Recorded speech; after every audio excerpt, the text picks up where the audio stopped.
was just two lovers. Hari ini kami ada di Lubuk Besar yang Kedah.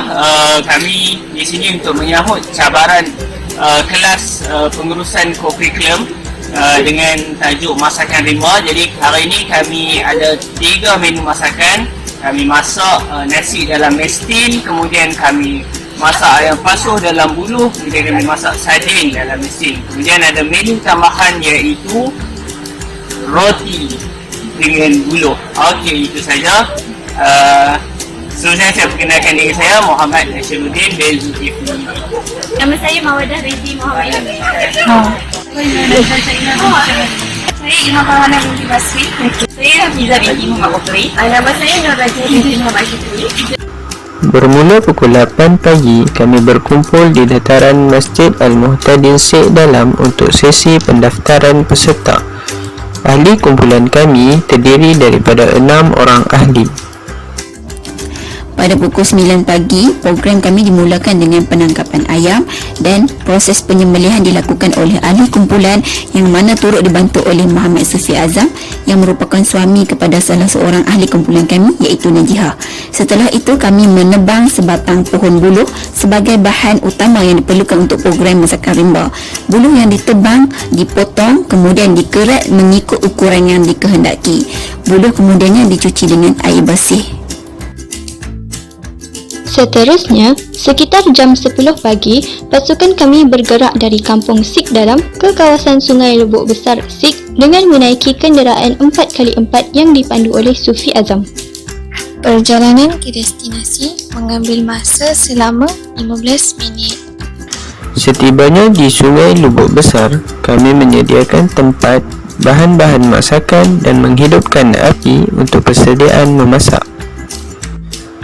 Menu masakan rimba kami ialah nasi, ayam pansu, sardin, roti lilit dan menu tambahan ialah air sirap limau.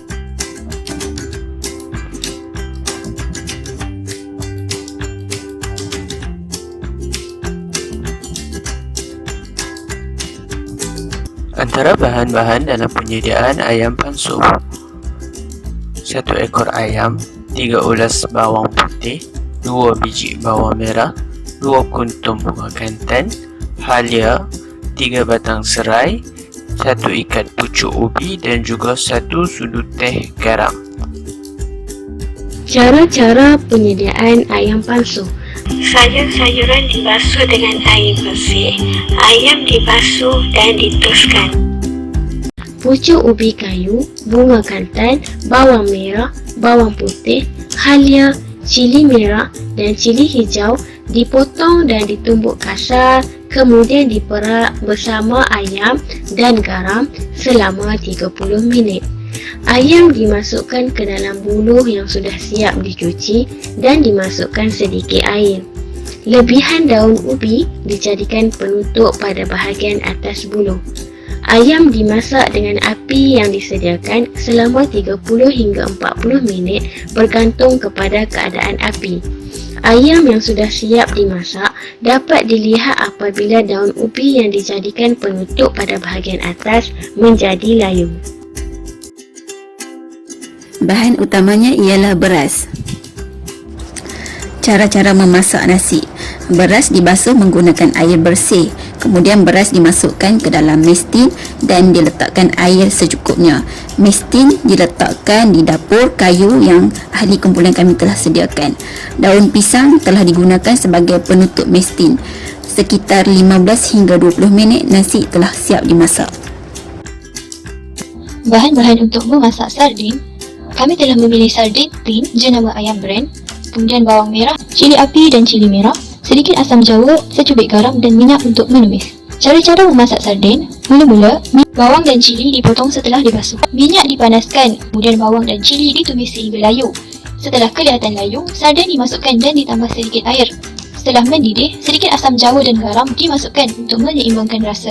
Sardin dibiarkan mendidih beberapa ketika sebelum sardin siap dimasak.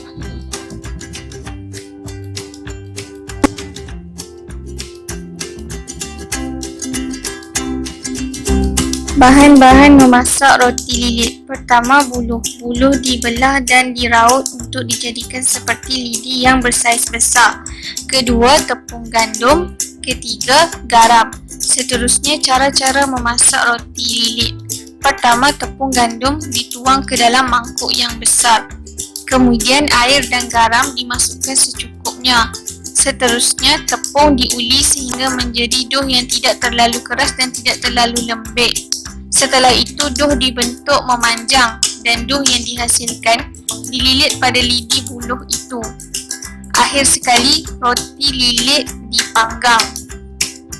Roti lilit dipanggang selama 3 hingga 5 minit dan setelah itu, roti siap dimasak. Pada jam 1:30 petang, kesemua menu sudah siap dimasak dan dihias untuk dekorasi. Makanan dihidangkan dan pengurusi membacakan doa. Kami menjamah makanan yang dimasak. Aktiviti terakhir kami ialah membersihkan peralatan masakan dan kawasan program seperti membasuh peralatan memasak, memastikan api terpadam sepenuhnya, memasukkan sampah ke dalam plastik sampah dan sebagainya.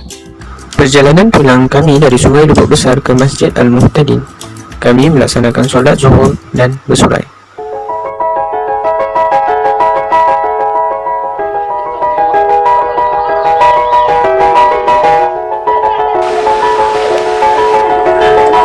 Nampak cakap kan? Ada di sini. Ada.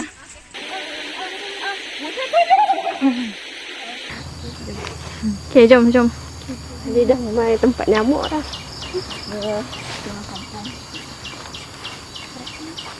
Tak kira kat bidang dia orang. Macam kalau ada ranting kan, ranting yang tengah tu cabang, dia boleh buat macam kawal lah. Tak, kalau ranting kan aku betul tahu. Ranting yang tengah cabang tu.